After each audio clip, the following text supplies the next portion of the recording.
Eh bien, madame, votre fille, elle devait être où à 5 ans? Elle devrait être morte et enterrée. Votre nom? Christiane. Eh bien, racontez-nous votre histoire pour toutes ces personnes que nous regardent. Ce qui s'est passé, évêque, c'est que ma fille a eu une bactérie dans son intestin. C'était à cause du lait qu'elle avait bu. Et ça a donné vraiment une douleur dans son intestin qui était très très forte. Quand je suis arrivée à la maison avec Esther, je lui ai donné sa douche. Et là, j'ai vu qu'elle commençait à se sentir vraiment mal.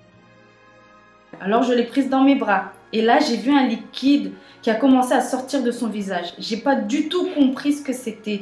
Et là, elle a donné son dernier souffle et elle est morte dans mes bras. Je l'ai appelée 3 fois. Esther, Esther, Esther. Mais rien, même pas un signe de vie. C'est là que je suis partie en catastrophe à l'hôpital. Quand je suis arrivée, le médecin m'a dit « Mais madame, votre fille, elle est morte. Elle a eu une attaque cardiaque. On ne peut plus rien faire. » Et elle avait quelque chose dans son intestin et le sang n'a pas pu arriver jusqu'à son cœur. Je suis désolée, mais c'est fini. Mais moi, j'ai pas pu accepter ça. Ma fille morte, mais non, c'est pas possible. Mais le médecin m'a dit, on peut rien faire. Votre fille est morte. La seule chose, c'est mettre son corps à la morgue et donner les organes et faire un autre. Mais quel autre? Je veux ma fille, c'est elle que je veux. Et elle va rentrer avec moi à la maison. Et c'est à ce moment-là que j'ai déterminé ma victoire. C'est même pas une... Je sais que c'est une guerre, c'est pas vraiment ça que j'ai commencé, mais j'ai déterminé ma victoire. J'ai dit, mon Dieu, maintenant c'est ta décision, c'est tout ou rien. Soit tu es avec moi ou pas. Mais si tu tues ma fille, tu me tues avec. Vous étiez déjà à l'église. Il avait déjà une foi en vous. Oui, évêque, oui.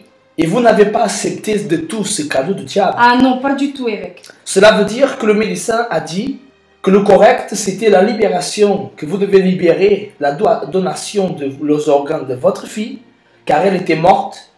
Et vous, son sentiment, positivement, vous l'avez dit quoi? Je vais rien donner du tout. Je suis là pour ramener ma fille à la maison. Il me dit, mais vous pouvez pas la ramener, elle est morte. J'ai dit, bah elle est morte pour vous, mais elle n'est pas morte pour moi. Pour moi, elle dort, c'est tout. Elle dort seulement. Et là, il m'a dit, madame, je comprends votre situation, vous êtes nerveuse, vous êtes désespérée, vous êtes hors de vous-même. J'ai dit, pensez ce que vous voulez, moi, j'ai la pleine certitude de ce que je dis. Et quand on arrive dans un hôpital avec une situation grave, on est là pour mettre les gens dans un soin intensif. Alors moi, je veux que vous mettiez ma fille dans un soin intensif. Et là, il me répond, mais madame, on ne peut rien faire, on ne peut pas mettre quelqu'un qui est mort dans un soin intensif. C'est pas possible, vous comprenez pas? Et là, il a même commencé à s'énerver et même à se révolter. C'est alors qu'il y a un autre médecin, une autre femme qui est venue pour m'aider, qui a pris cette situation en main. Et elle m'a dit l'unique chose qu'elle peut rien faire pour ma fille, qu'à part la mettre dans la morgue. On ne peut pas placer un mort dans des soins intensifs, qu'on peut la laisser là 3 jours, et retirer ses organes et tout ça. Mais que même ça va me laisser du temps de préparer les funérailles, d'acheter le cercueil et de lui dire au revoir. C'est la seule chose qu'on peut faire pour vous. J'ai dit, madame, vous pouvez laisser ma fille là 3 jours. Mais personne ne va la toucher. Personne ne va toucher à ses organes. Rien du tout parce qu'elle va rentrer avec moi à la maison. Je n'ai pas accepté que ma fille reste de toute manière. Je n'ai pas du tout accepté cette situation. J'étais vraiment révoltée. Là, j'étais rentrée plus que dans une guerre. Je suis allée... Toute ma vie était déjà déposée sur l'autel. Car le Dieu que je sers, je sais qu'il n'est pas mort, mais il est bien vivant. Et qu'est-ce que vous avez fait? Quoi? Car si votre fille est ici, c'est parce qu'un miracle est arrivé. Parce que cette fille était à la mort de l'hôpital. Sa mort était déjà déclarée par l'équipe médicale, qui lui ont fait les premiers secours. Et alors, comment ça s'est passé? Eh bien, évêque, j'étais déjà dans la foi de la campagne d'Israël. Mais je la faisais pour ma vie personnelle. Mais quand cette situation est arrivée, j'ai changé complètement mon vœu de direction et je l'ai fait pour Esther. Comme je crois et j'ai la conviction que la campagne d'Israël, c'est une opportunité de vie, elle peut ressusciter tout ce qui est mort. Si elle peut ressusciter ce qui est mort, alors elle pouvait ressusciter ma fille. Alors j'ai mis mon tout. Mais à l'hôpital, tout le monde qui était là-bas. Mais et la réaction de votre famille? Parce que vous comprenez, si votre fille était morte, il devrait exister de l'argent pour faire l'enterrement. C'est pas vrai? La famille s'est préoccupée avec l'enterrement ou pas. Ils vous ont critiqué. Quelqu'un a cru que vous deveniez folle. Eh bien, avec mes frères, mon père, toute ma famille, quand je suis rentrée à la maison pour prendre quelques affaires et repartir à l'hôpital, j'ai dit que j'allais rester avec ma fille car elle n'était pas morte. Et mon père m'a dit, mais mon Dieu, pour l'amour de Dieu, ta fille est morte, on va l'enterrer. Et même mon frère m'a dit, mais c'est quoi ton problème? C'est l'argent? J'ai de l'argent si tu veux pour aller acheter le cercueil. Et tout. Je lui ai répondu, mais prends ton argent, dépense-le où tu veux, car je ne vais enterrer personne ici et je ne vais pas enterrer ma fille parce que ma fille n'est pas morte. Alors votre famille vous a même offert l'argent pour l'enterrement et vous avez refusé. Totalement, évêque, j'ai refusé parce que je n'ai pas voulu croire à ça. Ma foi refusé d'accepter cette situation. Alors j'ai dit non, je ne veux pas. Et j'ai dit, si je suis là pour écouter tout ce que vous dites de négatif, toutes ces voix qui ne vont pas m'aider, qui ne vont pas me fortifier, j'ai préféré vraiment m'éloigner. Je suis restée dans cette guerre, Donc je leur ai dit, éloignez-vous de moi, sortez de ma vue. Et c'était même à ce moment-là qu'il m'a sauté dessus. Qui? Mon frère, il m'a sauté dessus. Pourquoi? Pour me frapper. Mais il vous a frappé. Oui, évêque. Pourquoi? Parce qu'il a dit que je ne pouvais pas sortir dans la rue comme ça, parce que j'étais devenue pour lui complètement folle et que je ne pouvais pas sortir comme ça parce qu'il était persuadé que dans l'état où j'étais, je pouvais mettre un terme à ma vie. Alors vous avez changé le cimetière pour l'hôtel. Tout à fait, évêque. Et alors, comment vous avez fait? Oui, elle était évêque, mais j'étais dans la foi. J'avais déjà construit mes sacrifices. C'est alors que là, j'ai ouvert mon armoire, j'ai pris mes parfums, mon maquillage, mon portable, j'ai commencé à vendre. J'ai vendu des choses qu'au moment de les mettre dans mon sac, j'avais les larmes qui coulaient. Mais je me disais, il n'y a pas de problème, il n'y a pas de problème, Christiane. Je veux voir la main de Dieu dans ma vie, la preuve qu'il est vivant. Parce que c'est pas seulement pour parler, il faut montrer. Et j'ai voulu attirer l'attention de Dieu. De la manière que je pouvais, parce que Esther, Ruth, Rachel ont été dans le passé, mais aujourd'hui c'est mon tour.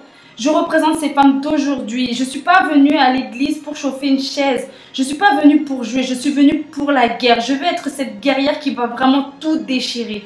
J'ai dit à Dieu, mon Dieu, je suis ici, j'ai fait ma part. Je suis sûre que quand j'aurai terminé ma part, alors mon Dieu, tu vas rentrer, tu vas faire la tienne. Alors c'est ce que j'ai fait, évêque. J'ai donné toute ma vie. C'était pas seulement un sacrifice financier, c'était ma vie. J'ai jeûné 4 jours, je n'ai pas bu ni d'eau, je n'ai pas mangé. J'étais dans un état que même quand je faisais le chemin de l'hôpital à l'église pour prier sur l'autel, mes jambes tremblaient, tout mon corps tremblait. Mais j'ai mis toute ma vie dans cette enveloppe. Et tous les jours, cette enveloppe était sur moi, dans mes habits. Elle était couverte de sueur, elle était froissée. Mais c'était ma foi, c'est comme ça que je luttais. Et je sais qu'avec, même si il y avait des mauvaises odeurs, tout ça, mes larmes qui étaient sur cette enveloppe, je savais que Dieu allait sentir l'odeur de ma foi. Et c'était ma révolte, fille. Mais qu'est-ce qui s'est passé alors après? Alors évêque, au bout du 3e jour, tout le monde est venu me dire, même le médecin, madame, il n'y a plus de temps, on ne peut plus laisser votre fille ici. Et je lui ai répondu que je n'ai pas de temps à perdre non plus. Il a dit... Quel était son état? En décomposition, évêque. Qu'est-ce que c'est ça? 3 jours après sa mort, à la mort, dans quel état vous avez trouvé votre fille? Esther avait une petite tache à côté de sa bouche et elle l'a jusqu'à aujourd'hui. C'est là, ici, là, sous sa peau. Tournez la caméra vers ici, s'il vous plaît. Venez ici, la caméra. Ici, là, vous voyez, il y a une tache un peu plus claire, à l'endroit où la peau se décomposait. Il y a les yeux aussi, les sourcils commençaient aussi à se décomposer. Le seul endroit où je pouvais toucher, c'était sa tête parce que ses cheveux étaient restés intacts. Alors, je caressais sa tête. Mais le dernier jour, j'étais tellement révoltée, mais j'étais surtout sûre de ce qui allait arriver que je voulais rien savoir. J'ai mis l'enveloppe de la campagne entre mon corps et le sien. Et j'ai commencé à prier. J'ai dit, mon Dieu, là, voici ma dernière goutte. Comme le Seigneur Jésus-Christ a donné sa dernière goutte sur la croix, moi, je donne ici même ma dernière goutte. Et c'est là que je me suis couchée sur elle, que j'ai commencé à souffler dans sa bouche. Et que là, quelqu'un est rentré dans la salle. Il m'a dit, mais qu'est-ce que vous faites là? Mais vous êtes folle, vous êtes pas bien. Je vais vous sortir de là, je vais vous envoyer même dans un hôpital psychiatrique, c'est pas possible, sortez de là. Je vais vous injecter, on va vous interner, mais vous êtes un danger pour l'humanité, vous faites n'importe quoi. Mais vous pouvez même tuer quelqu'un dans cet état. Là, il a ramené l'injection, c'est ça? Oui, il l'a ramené. Il vous a donné combien de temps? 10 secondes pour sortir du corps de ma fille. Mais il me dit, mais elle ne bouge pas. Qu'est-ce que tu veux faire là? Mais tu es en train de blaguer ou quoi? Mais je vais vraiment te mettre une injection et tu vas voir où tu vas atterrir. Il allait vous envoyer dans un hôpital psychiatrique. Oui, c'est ça. Alors il vous a donné 10 secondes. Oui, 10 secondes. Et j'ai dit, docteur, j'ai pas besoin de 10 secondes, mais seulement de 7. 7 secondes, c'est bon. Et c'est même déjà trop parce que je crois que j'avais même pas besoin de tout.